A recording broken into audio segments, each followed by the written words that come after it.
We all grow up hearing the stories of things that go bump in the night. The man with the hook for a hand, Bloody Mary, the list goes on. We grow up hearing these stories and putting them to the back of our minds. We use our rational minds to weed out what is true and what is just folklore. I used to think the same way until I went there. Before I go any further, I'd like to note that we had a very different kind of hobby we enjoyed. We would research places on the internet that were abandoned or, hell, if we were lucky, possibly haunted, and we would explore them. We always had a great thrill exploring the unknown, looking into places that society had left behind to rot.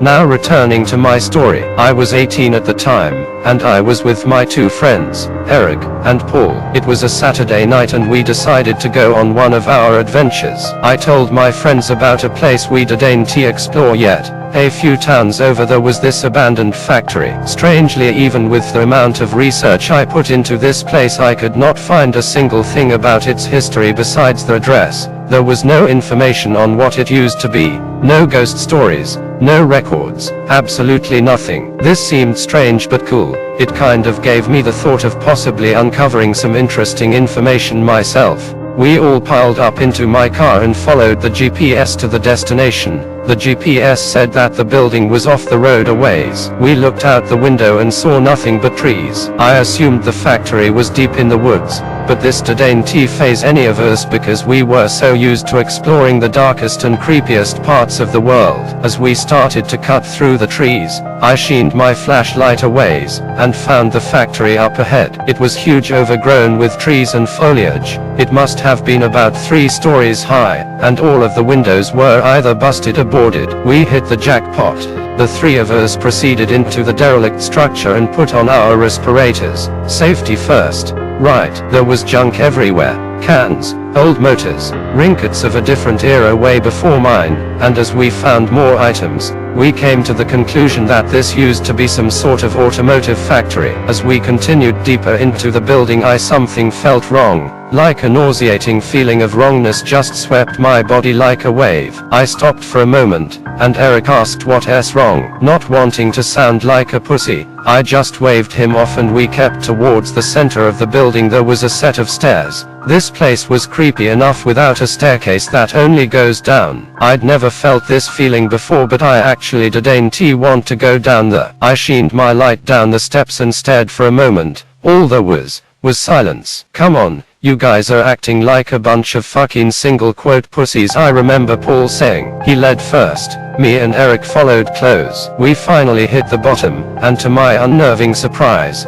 there was the arm of a mannequin laying on the ground. I thought to myself, what would something like this be doing in here? The feeling instantly got worse. We cautiously scanned the room with our lights, the beams illuminating the dust, or whatever was in there. With the room illuminated by our flashlights, it was obvious that there really wasn't anything amazing down here, just more motors and junk. We were about to turn around and head back up, until I noticed something behind what appeared to be a large boiler, so I walked up to it, and it was a door. It was very short, about half my height. It was also covered in rust. I slowly opened the door and stepped inside. Without thinking, I walked forward, intrigued, yet horrified. I turned around and shined my light back into the room I came from, and my friends were missing. The door then shut. There was no handle. There was no way out but in. I was terrified. I couldn't even think straight. I banged on the door. I screamed for my friends and nothing happened. I turned around and shined my light, and what I found was an old rusted ladder leading down into a dark hole. Clearly, there was nothing I could do but go down, and hope there was a way out. A horrible smell came from the hole. I proceeded down the ladder, and I noticed about every 10 feet the brick shaft I was descending would look more decrepit and dirty than it initially was. It seemed unnatural, but then I finally hit the bottom. The smell got progressively worse.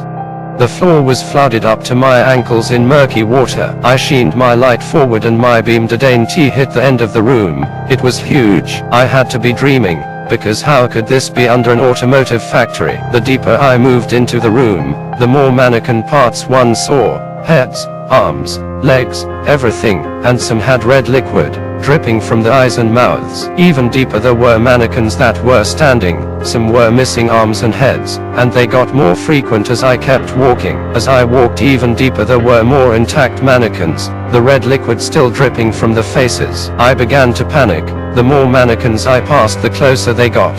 They just kept closing in on me. I eventually hit a wall. There was a rusted door. Without thinking I burst through the door and ended up outside the factory. I was standing behind the building. Before I could turn around to see what happened, the door was already shut. I didn't even attempt to second guess what I saw by opening the door. I just wanted to go home. I walked back to my car and drove off. I was so drained I wasn't even concerned about my friends. They probably called for a ride. I began to drive and noticed that I haven't seen many cars. I knew it was late, but actually I didn't see one car the entire ride back. I arrived home.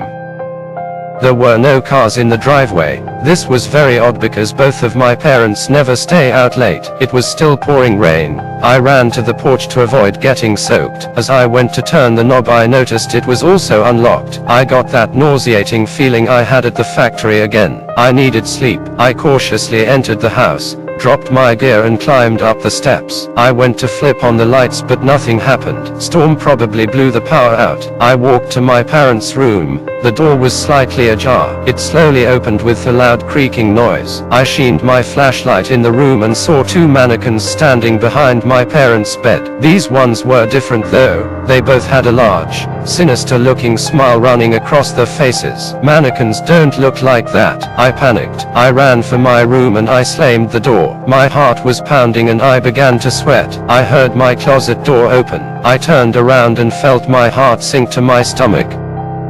I saw a mannequin standing in my closet. It had Eric's skin stretched over the white body. His face was crudely pinned to the mannequin's face. There were dark holes where his eyes and mouth would have been. Blood dripped from the messy skin which covered the mannequin. The head turned towards me and said in Eric's voice, "Curiosity killed the cat." His mouth moved as he uttered the words. The limbs also began to rotate, ripping the flesh as it did so. I then heard a loud ringing in my ear and my head was pounding. I felt the nauseous feeling again and threw up. I blacked out. I woke up to the sight of my two friends' faces. We were in the basement of the factory. "Whoa, easy man, you blacked out. Looks like you hit your head pretty hard," Eric said. I eventually sat up and began to tell them about the room behind the boiler, the large room, the mannequins and my confrontation with the one wearing Eric's skin. They were confused. So I got up and walked behind the large boiler to show them the door. It was gone. The end.